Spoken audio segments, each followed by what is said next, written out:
Hi everyone. So I wanted to take a few minutes to talk about ecosystems and resilience. So before starting, I would like to talk about biodiversity. So when talking about ecosystems, it is necessary to talk about biodiversity because that is what actually makes up ecosystems. So there are three important components to biodiversity. One is ecological diversity, and then species diversity, and also genetic diversity. So all ecosystems are composed of these three.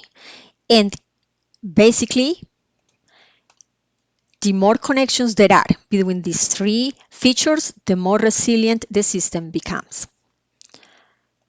So ecosystem resilience can be defined as the ability to absorb various disturbances and reorganize while undergoing state changes to maintain critical functions.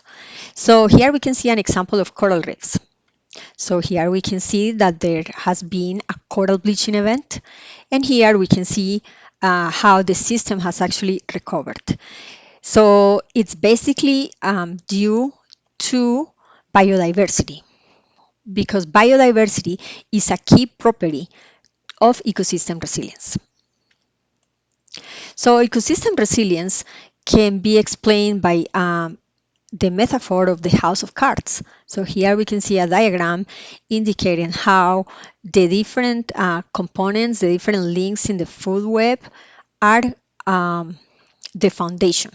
So if we have, the primary producers will be on the base, and then we can have different organisms that are interacting. So this biodiversity gives strength to the ecosystem. However, when we remove the cards from the house, one of the things can happen. If the card was one of the cards that we removed was not essential for the structure, then the house remains standing, as we can see here. But if the card was essential to the house's structure, then the entire house falls. And that's what we see in ecosystems. So, how does the sustainability of ecosystems become threatened? That's another topic from this module. So, there are multiple ways in which this can happen.